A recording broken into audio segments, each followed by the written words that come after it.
Hello, welcome back to my channel. This one's all about a dream coat. My dream coat and your dream coat. Lean into the rebel energy of the outsider, because freedom is addictive and we live on a twisted planet. Oh no! And we have since forever, since Joseph's brothers threw him into a pit because they were jealous of his shine. And yet so many of us wait for other people to give us permission to pursue an internal urging. We wait for an external sign, for friends or family to jump up and down and throw confetti at our early attempts at creative expansion, to greenlight our dreams like some movie studio of the soul. To say about our first attempts of expression that we share to them something like, "Oh my God, you're a genius. You should keep doing this because it's clear that one day you will be the greatest of all time if you're not the greatest of all time already." But the truth is, and it's a sad one, is we live in a world that is mostly full of Joseph's brothers. And though most of us don't shine so bright that we will wind up left for dead in a pit, the truth is that anytime you decide to get behind a creative vision or a dream and begin to invest yourself seriously into it, you are in a sense putting on a Technicolor dream coat. That is what the Technicolor dream coat is. It's a coat made of your dreams. And most of our dream coats won't land us in a ditch or buried in a pit, but we have to face the fact that human nature isn't famous for its support in these realms.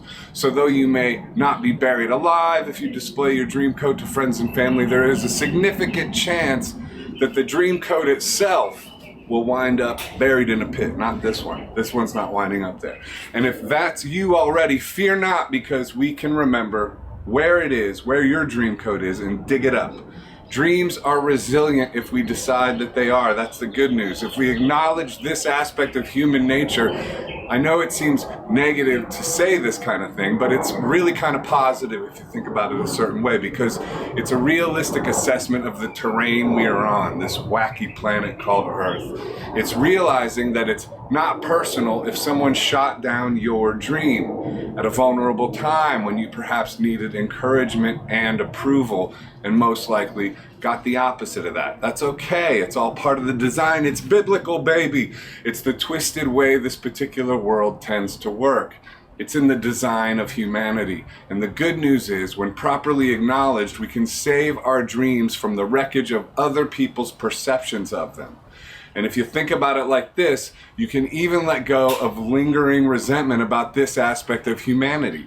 Most people, an overwhelming majority, lost their dream coats a long time ago. So long ago that they don't even remember where they are buried and have forgotten that they ever had a dream coat at all.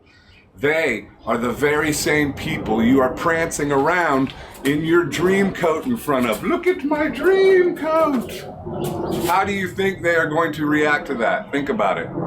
Your fancy new dream coat exasperates a kind of cosmic level of soul pain. It's a neon sign that advertises their own disenfranchisement of their souls. It's a reminder that they let their soul's vitality simply disappear. Imagine how unbelievably painful that is. And they're largely unconscious of it mostly.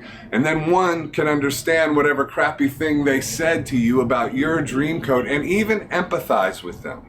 Certainly don't empathize to the degree that you bury your own dream coat in some twisted act of solidarity, but empathize enough to let go of resentment, because resentment itself is a major stumbling block and also acts as piles of dirt on the dream coat. And mostly empathize to the degree that you realize you and your dream coat are between you and your soul and your creator. And any discouragement from the outside you get should be expected, and any encouragement you get should be a pleasant surprise. You may be lucky to know someone who is encouraging, someone who hasn't buried their own dream coat, because the truth is, people can only give what they give themselves to others. They do exist, but we can't depend on them to carry our dreams through. We can't expect them, and we certainly can't need them. However, I do need you, so like and subscribe and leave comments below and tell me that you like my dream coat, because we all love encouragement.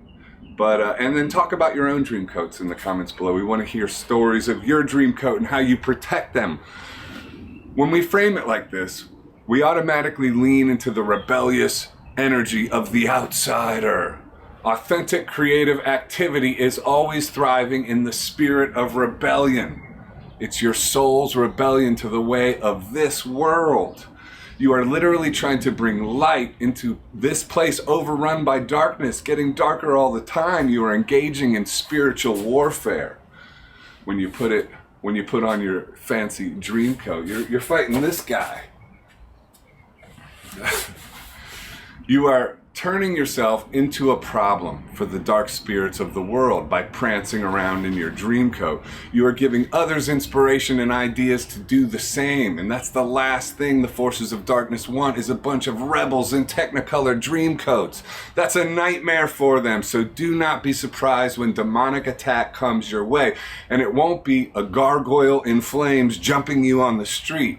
It will come in the form of a discouraging word or a veiled insult. It will be easy to recognize if the result it has on you is self-doubt and fear. You will know us by our fruits. If someone makes you doubt yourself, then recognize that spirit and put your dream coat away when you're around them. Don't bury it. Just hang it in the fancy closet of your soul for a bit. In other words, protect it. There's a popular category of YouTube videos all about the concept of the chosen ones. And they often talk about spiritual attack and how it revs itself up in the engines of envy. What I don't often hear in those videos, though, or what I've never heard actually, is who does the choosing of the chosen ones. Who's choosing these chosen ones, and how do I know if I'm one of these? The implication is always that the chosen ones are chosen by outside spiritual forces, or the Most High, or by God Himself or herself. And perhaps that's true to a degree.